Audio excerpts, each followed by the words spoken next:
नमस्कार, मी साक्षी Panchal news uncut मध्ये आपलं स्वागत करते। दिवसभरातील काही महत्त्वाच्या घडामोडी पाहणार आहोत, मात्र त्याआधी हेडलाईन्सवर एक नजर टाकूयात। शहरी विकास, पर्यावरण आणि मराठी सक्तीवरून संजय राऊतांची सत्ताधाऱ्यांवर जोरदार टीका। कुरकुंभच्या फिरंगाई देवी मंदिराचा शिवकालीन इतिहास आता उजेडात। जालना जिल्ह्यात गोसन्मान आव्हान अभियान रॅली आणि गोंदियात उष्णतेमुळे पाळीव प्राण्यांसाठी गौशालेची विशेष उपाययोजना। नमस्कार, हेडलाईन्स नंतर आता पाहूयात बातम्या विस्ताराने। दौंड तालुक्यातील कुरकुंभच्या प्राचीन फिरंगाई देवी मंदिराचा ऐतिहासिक वारसा नव्याने समोर आलाय। मोडी लिपीतील 1698 सालच्या आज्ञापत्रातून छत्रपती शिवाजी महाराजांनी मंदिराचा ध्वजामंडप बांधल्याचा महत्त्वपूर्ण खुलासा झालाय। ही ऐतिहासिक माहिती सौ कांचन कोठावळे यांनी प्रकाशात आणली असून या संशोधनासाठी मुंबई पुराभिलेख संचालक कुमार उगळे, पुणे पुराभिलेख सहाय्यक संचालक शैला जंगम, केंद्रीय पुरातत्व संरक्षणाचे अभिजित आंबेकर आणि राज्य पुरातत्व संचालक डॉक्टर गर्गे यांनी सहकार्य केल्याचं समजतंय। ते शिवराज्याभिषेक 25 याचा आहे। हे पत्र छत्रपती राजाराम महाराजांचं आज्ञापत्र आहे। या आज्ञापत्रात देशाधिकारी आणि देशवर्तमानकरी यांना त्याचं आज्ञापत्र दिलेलं आहे आणि या पत्रात उल्लेख आहे की ह्या मंदिराचं जे ध्वजामंडप आहे ते छत्रपती शिवाजी महाराज यांनी बांधलेलं त्याचा उल्लेख दिसत आहे आणि मंदिराचं वर्षासन पुन्हा सुरू व्हावं आणि त्या मंदिराचं पूजा उत्साह वगैरे जो काही आहे तो पुन्हा सुरू होण्यासाठी त्या काळातील कृष्णाची पुजारी आणि जे भगत आहेत त्या काळी जाऊन सुभानजी भगत त्यांनी जाऊन महाराजांना विनंती केली आणि विनंती केल्यानंतर पुन्हा या मंदिराला वर्षासन 400 रुपयाचं सुरू झालेलं असं या आज्ञापत्रात आढळलेलं आहे। आणि यावरून या मंदिराचं मराठा कालखंडातील अतिशय महत्त्वाचं मंदिर असल्यामुळे छत्रपतींचं एकमेव सुस्थितीतलं हे मंदिर आहे। त्यासाठी मी शासनाला मागणी केली की हे मंदिर त्याचं जतन आणि संवर्धन व्हावं आणि हा ऐतिहासिक ठेवा पूर्ण जगासमोर यावा, ही माझी मागणी आहे। पुणे दौऱ्यात ठाकरे शिवसेना नेते संजय राऊतांनी शहर विकास, पर्यावरण आणि मराठी सक्ती अशा विविध मुद्द्यांवरून सत्ताधाऱ्यांवर टीका केली आहे। झाडांची वाढती कत्तल ही गंभीर बाब असल्याचं सांगत विकासाच्या नावाखाली पर्यावरणाची हानी होत असल्याचा आरोप त्यांनी केलाय। पाहूया। झाडांची कत्तल हा फक्त पुण्याचा विषय नाही। झाडांची कत्तल हा संपूर्ण महाराष्ट्रात आणि देशातला विषय। पर्यावरणावरती आपण कोट्यवधी रुपये खर्च करतो, सेमिनार घेतो जागतिक स्तरावर, मंत्री जातात, पण अनेक राज्यांमध्ये विकासाच्या नावाखाली जी जंगलतोड आणि झाडतोड सुरू आहे त्याचा परिणाम शेवटी माणसाला भोगावा लागतो। ज्याला आपण आता जलवायू परिवर्तन म्हणतो, क्लायमेट चेंज, त्याचं मुख्य कारण हे वृक्षतोड। छत्तीसगड, झारखंड सारख्या भागाची जंगलं ज्या पद्धतीने तोडली जात आहेत, महाराष्ट्रातल्या चंद्रपूर सारख्या ठिकाणी मायनिंगच्या नावाखाली जी कत्तल सुरू आहे त्याच्यावर सरकारने जाणीवपूर्वक लक्ष ठेवलं पाहिजे। महापौरांच्या दारातली 20 झाडं तोडली याच्यावर तुम्ही त्या देशानं आपण सगळे प्रश्न विचारतो आहोत। आमच्या मुंबईला आरेचं जंगल आहे, ज्याला मुंबईचं फुफ्फुस म्हटलं जातं। मुंबईला हवा, शुद्ध हवा देण्याचं काम हे जंगल करतं। एका रात्रीत त्या जंगलातली 2400 झाडं तोडली मेट्रोच्या नावाखाली। 2400 झाडं एका रात्रीत तोडलं यासारखं क्रूर काम नव्हतं। शिवसेनेने आंदोलन केले, आदित्य ठाकरे यांनी आंदोलन केलं, पण काय झालं? नाशिकला तपोवनामध्ये असंख्य झाडं तोडली, कोर्टाला हे देशभरात सुरू आहे। याच्यामध्ये जोपर्यंत नागरिक जागरूक होत नाही आणि जनता पुढे येत नाही तोपर्यंत कोणत्याही कायद्याचं पालन न करण्याची भूमिका सत्ताधाऱ्यांची वाटते। जालना जिल्ह्यात गोसन्मान आव्हान अंतर्गत अभियान योजना राबवण्यात आली आहे। यामध्ये गोवंश संरक्षणासाठी केंद्रीय कायद्याची मागणी करण्यात आली आहे। तर जालना शहरासह बदनापूर, अंबड, मंठा, परतूर, घनसावंगी, भोकरदन आणि जाफराबाद तालुक्यात मोठ्या उत्साहात रॅली पार पडल्या। तर रॅलीनंतर पंतप्रधानांच्या नावे तहसीलदारांना निवेदन सादर करत गोहत्या बंदीची कठोर अंमलबजावणी, गोतस्करीवर नियंत्रण आणि स्वतंत्र गोसेवा मंत्रालय स्थापन करण्याची मागणी करण्यात आली आहे। धाराशिव जिल्ह्यातील उमरगा आणि लोहारा तालुक्यात स्वातंत्र्यपूर्व काळातील पानंद रस्त्यांना नवजीवन मिळाल्याचं चित्र पाहायला मिळालं. मुख्यमंत्री बळीराजा पानंद रस्ते योजनेअंतर्गत शरण पाटील फाउंडेशन आणि महसूल प्रशासनाच्या माध्यमातून सुमारे 200 किलोमीटर रस्ते तयार करण्यात आलेत. तर या रस्त्यांमुळे शेतकऱ्यांचा शेतमाल आता वेळेत बाजारपेठेत पोहोचणार असून उत्पन्नात मोठी वाढ होण्याची शक्यता यावेळी युवा नेते शरण पाटील यांनी व्यक्त केली आहे. आज बळीराजा पानंद रस्ता या योजनेतून केले. शरणभाई यांनी पुढाकार घेऊन त्यांच्या फाउंडेशनमार्फत सुरुवात केली. हा आज रस्ता तयार झालेला आहे. ह्याचा पुढचा आमच्या शेतकऱ्याचं उद्देश की आम्ही सुरुवातीला समजा जिथं 1000 रुपयाचा माल काढत होतो तिथं आज आम्ही 10,000चा माल काढू शकतो. हे एवढं कॉन्फिडन्स आहे आम्हाला युवा शेतकऱ्यांना. का तर आता आपला रस्ता झाल्यामुळं आपण फळबागेकडे वळू. टायमावर आमचा ऊस जायला व्यवस्थित सगळं हे होईल. उत्पन्न आमचं 100% वाढणार आहे. 10 वर्षामध्ये आमच्या गावाचा 100% विकास होणार आहे. दुसरी गोष्ट हा सावळसूर चिरेवाडी रस्ता असल्यामुळं निवळ सावळसूरच्या शेतकऱ्यालाच नाही किंवा आम्हा शेतकऱ्यालाच नाही तर चिरेवाडीचे लोक, चिरेवाडीचे शेतकरी, माडाचे शेतकरी 2-3 गावचा आमचा दळणवळणाचा व्यवहार वाढला ह्या रस्त्यामुळं. आणि भविष्यात मी एक विनंती करतो की बाबा ह्याच्या पुढे यांनी ह्याला काय बीबीएम मजबूती करून डांबरीकरण करण्यात यावं अशी आमची शेतकऱ्याची एक विनंती आहे. शेतकऱ्यांमध्ये विश्वास निर्माण झाला की आमचा जो पानंद रस्ता आहे तो खऱ्या अर्थानं खूप मोठा प्रश्न आपल्या सर्वांसमोर आहे. कारण आपल्या भागामध्ये, ग्रामीण भागामध्ये शेतकऱ्यांना शेत रस्ता नसल्यामुळं आपली शेती खूप चांगली आहे, पण आपल्याला रस्ता नसल्यामुळं आपला जो शेतातला माल आहे तो बाजारपेठेत पोहोचणार आणि आपल्याला चांगले 4 पैसे मिळाले तर शेतकऱ्यांच्या जीवनामध्ये उन्नती होत आहे. या संदर्भामध्ये आम्ही सगळ्यांनी विचार करून निर्णय केला की आपल्या भागातील जेवढे शेतरस्ते आहेत, जे गाव नकाशावरचे असतील, ह्या शेतरस्त्यांना अतिक्रमण काढणं आणि मजबूती करण्यासाठी आम्ही अतिशय चांगलं काम महसूल विभाग व शरण पाटील फाउंडेशनच्या माध्यमातून आपण काम आतापर्यंत करत आलो आहे. पुण्यात भारताची भीमज्योत या प्रेरणादायी उपक्रमाचं आयोजन करण्यात आलं होतं.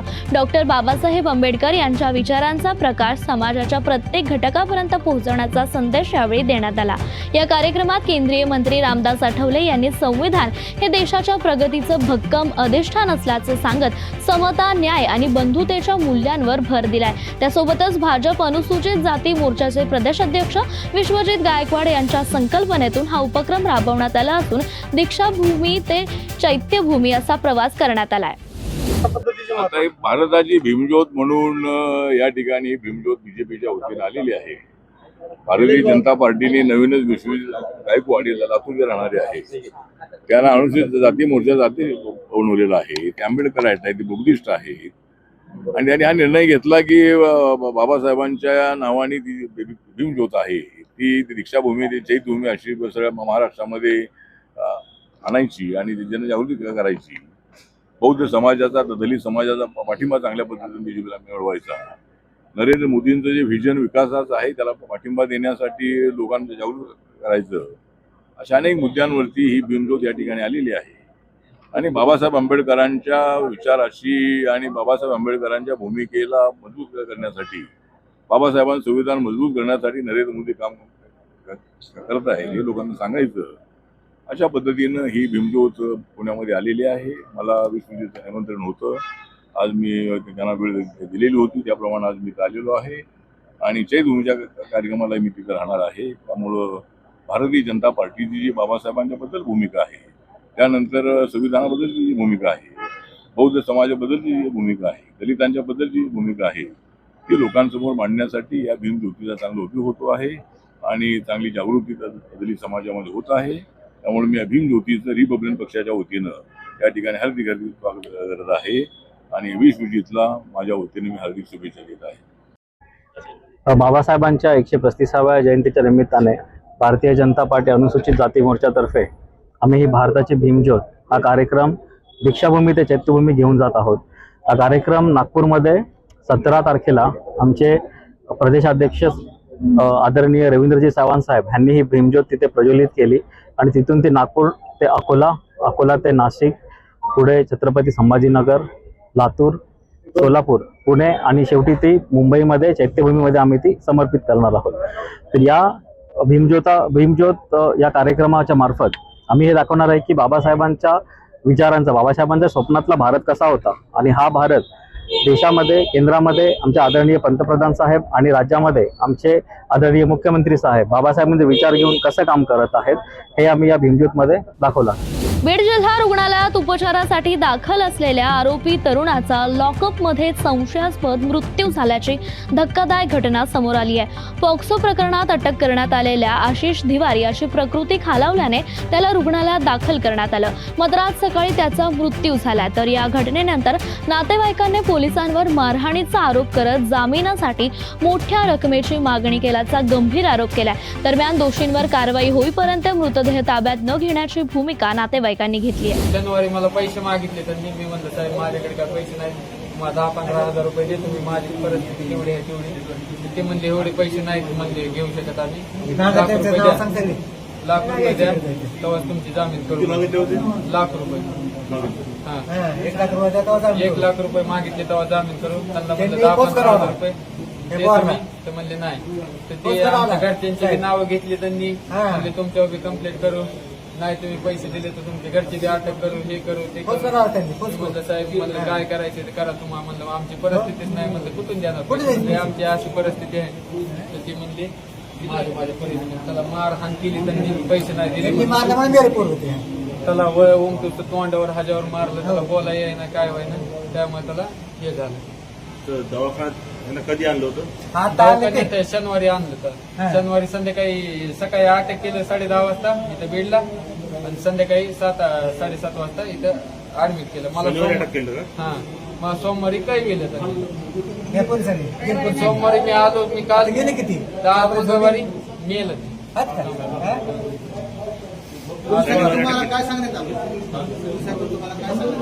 काय नाही, मला ती कोर्टातून जार पाठवला, पोलिसांनी मला सांगितलं म्हणजे त्या भावाचं दुखायले तुझा, रविवारी सांगायचं सोडून त्यांनी सोमवारी सांगितलं.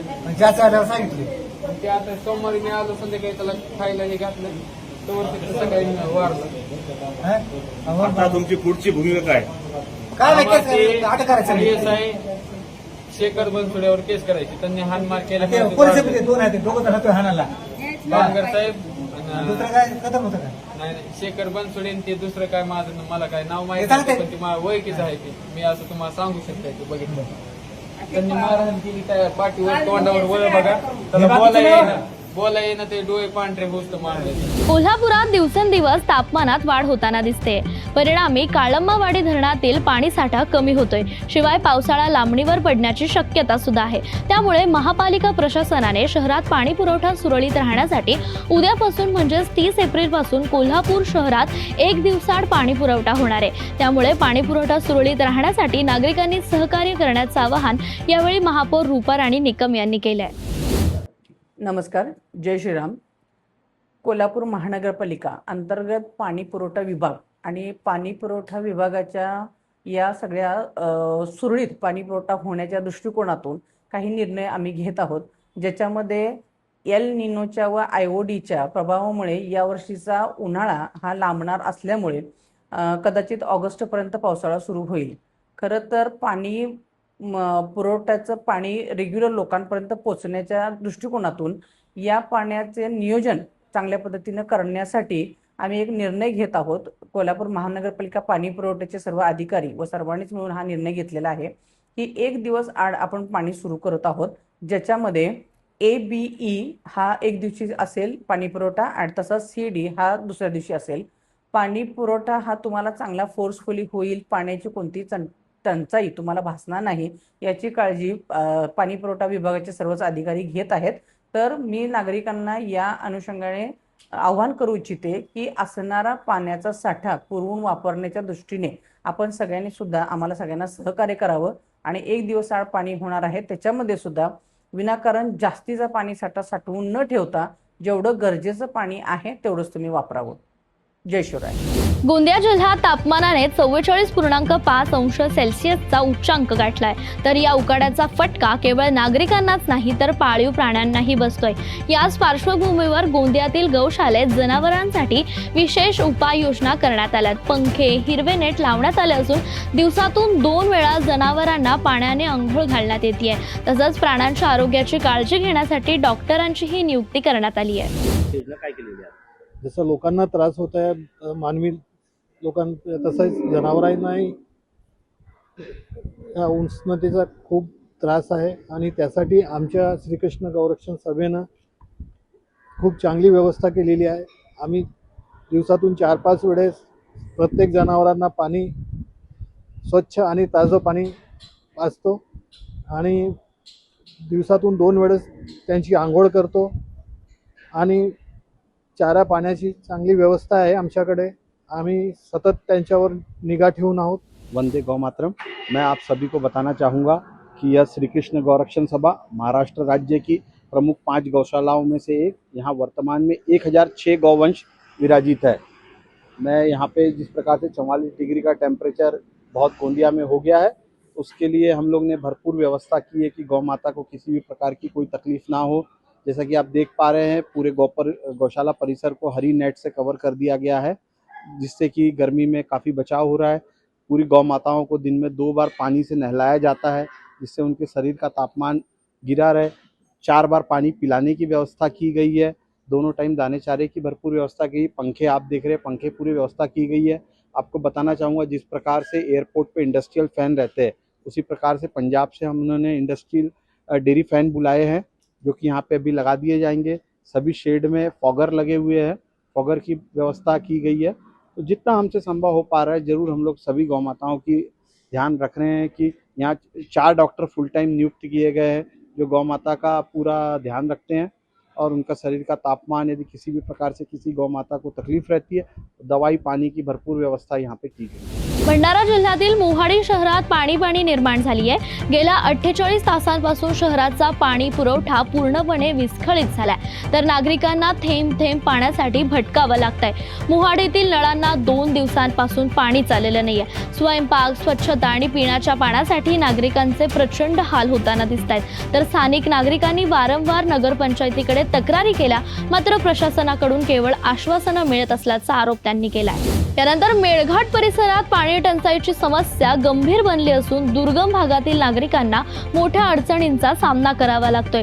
जीर्ण झालेल्या बोरवेल, हातपंप आणि विहिरींची तातडीने दुरुस्ती करण्याची मागणी करण्यात आली आहे। डोंगराळ भागातील परिस्थिती लक्षात घेता बोरवेल खोलीची 200 फुटांची मर्यादा अपुरी ठरत असल्याने ती 400 ते 500 फुटांपर्यंत वाढवण्याची मागणी करण्यात आली आहे। आज कामिदा या गावामध्ये आम्ही आलेलो आहे।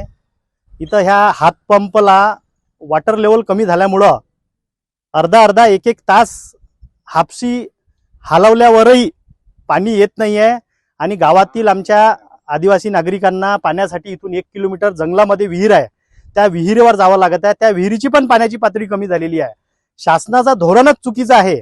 आज आम्ही पाहतो मेळघाटमध्ये प्रत्येक ठिकाणी वॉटर लेवल कमी असल्यामुळे त्यांना पाणी मिळत नाही आणि या हातपंप, बोरवेल शासकीय ज्या यंत्रणेमधून काम केल्या जाते, त्यांचा नियमच हा आहे की 200 फुटाच्या खाली बोरवेल करता येत नाही। त्याचे पाईप वॉटर लेवल कमी झाल्यावर पण त्याची पाईप वाढवता येत नाही। हातपंप सुद्धा 200 फुटाच्या वर करता येत नाही। त्यामुळे माझी सरकारला एक विनंती आहे की मेळघाटमध्ये धारणी, चिखलदरा या भागामध्ये हा डोंगराळ भाग आहे आणि इथं पाण्याची पातळी खूप कमी आहे। त्यामुळं या हातपंप, बोरवेल या योजनांसाठी सरकारने तो नियम शिथिल करून त्यांना इथं 400-500 फुटापर्यंत जी वॉटर लेवल आहे, जो पाणी मिळेल तोपर्यंत त्यांना खोदण्याची परवानगी द्यावी, अशी एक नम्र विनंती आहे। कारण आज आम्ही बघतो की वॉटर लेवल कमी झाल्यामुळं या सगळ्या शासकीय योजना कमकुवत होत आहे आणि त्यांना पाणी मिळत नाही आहे, पाण्यासाठी भटकंती करावी लागत आहे। करोडो रुपयांच्या योजना या पाण्याच्या पातळीमुळं फेल होत आहे। त्याच्यामुळं शासनाने याकडे लक्ष द्यावं आणि गांभीर्याने लक्ष देऊन आणि लोकप्रतिनिधींनी सुद्धा याकडे लक्ष देऊन सगळ्यांनी या प्रश्नासाठी आवाज उचलायला पाहिजे। आणि मेळघाटमध्ये विशेष बाब म्हणून मेळघाट, चिखलदरा, धारणी तालुक्यामध्ये वॉटर लेवल कमी असल्यामुळं त्यांना 200 फुटाच्या वर पाणी लागेपर्यंत जेवढं फूट आतमध्ये जाऊ शकते तेवढं त्यांना परवानगी द्यावी, ही एक आमची युवक काँग्रेसची मागणी आहे। येणाऱ्या काळात याकडे लक्ष दिलं तर मेळघाटमध्ये नक्कीच प्रत्येक गावामध्ये आमच्या आदिवासी बांधवांना पाण्यासाठी भटकंती करावी लागणार नाही आणि योग्य त्यांना पिण्याचं पाणी मिळेल। धन्यवाद। या बातमीसह आजच्या बुलेटिनमध्ये इथेच थांबूयात। धन्यवाद।